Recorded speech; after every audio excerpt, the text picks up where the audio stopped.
Working with a cold email agency is not what it's made up to be. If you have never worked with this type of agency and you are planning on doing so, what I'm going to share with you is coming from a cold emailer himself. I've worked with dozens of businesses. I've sent over 300,000 of emails on my and my client's behalf. And everything that I'm going to share in this video is coming from the direct feedback that I got from getting on sales calls with the prospects and understanding that there's a huge misconception about what cold email actually is and what it is working with a cold email agency like. The first thing I want you to understand is the state of today's market. There are a lot of people who are coming in and starting new agencies. You will come across three types of different agencies. The first type of agency is a new agency who has recently joined the market and has no much understanding of what to do. In that case, they usually are willing to work on commission only basis, and they do this because obviously they have no results to show, they have no experience. Second type of agency is a mid-level agency who has been in the game for quite a while for them to know what is working and what is not working. So they already have a few wins here and there, and they get to the point where they no longer work on commission only basis and they switch to different type of performance model, which is pay per call. And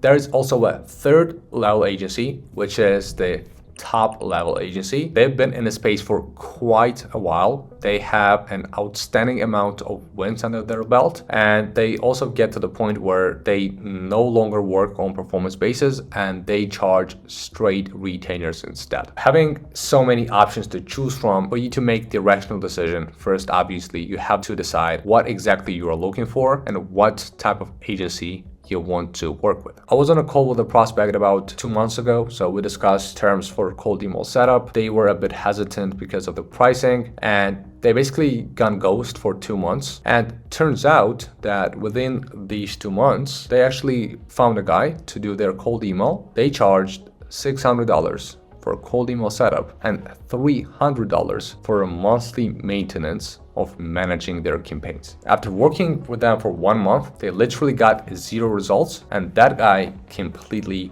disappeared. I'll tell you why that happened. Because cold email is not a walk in the park. It's not like you're going to scrape a list of 10,000 people, hit send, and you're suddenly going to start booking calls. There are so many moving pieces that you actually have to dial in for you to get the results. Any decent agency is not going to work with you unless they're getting compensated accordingly. So if your goal is to spend the least amount of money, you should try out your luck with finding the person who is recently started out, they're a talented individual, they are actually focused on making it work, and try to partner with them in exchange for a case study. You have to decide, are you actually looking for the results and are ready to pay the agency accordingly?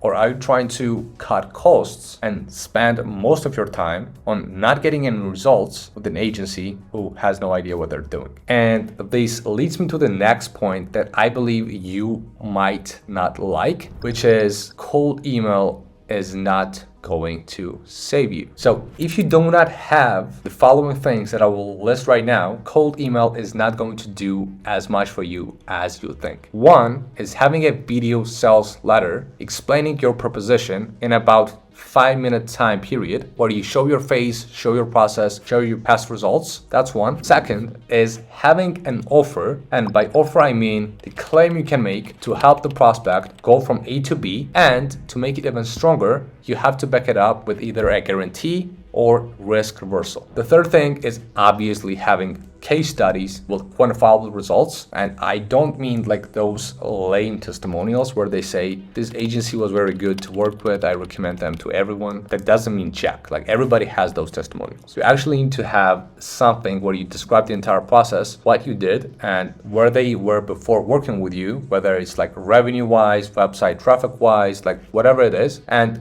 where they are right now after they work with you. To finish this off with the fourth element is basically having a proven sales process. So if you have never worked with cold traffic, you have to understand that selling to warm traffic is basically not the same as selling to somebody who has never heard of you before. If you understand that, you'll be able to adjust your business accordingly to selling to the cold traffic, which will allow you to scale your business. We never had a case where we could not book calls for our clients, but we had cases where some of our clients would close the deals and actually get ROI from working with us, and some of the clients would not close the deals. The difference between those two types of clients was the fact that I mentioned right now is they had the offer, they had guarantee, case studies, all those 4 elements in check, which allowed them to actually make the most out of cold email. Now let's actually discuss, once you start looking for an agency, what are the things that you should look for? The first thing, just as you are expected to have case studies, the cold email agency that you'll go to should also have case studies where they have documented their entire process, what they did for a client,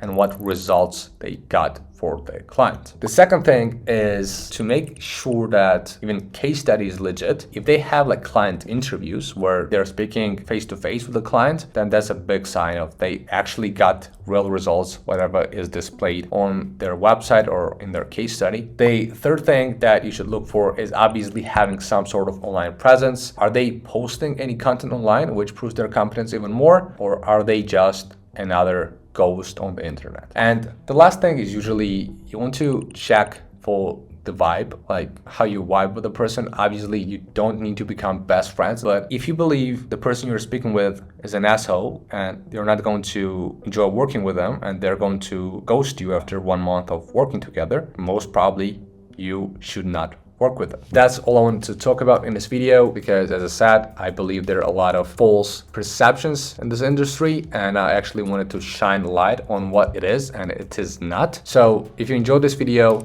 you can just leave a comment, subscribe, whatever, and I'll see you in the next one.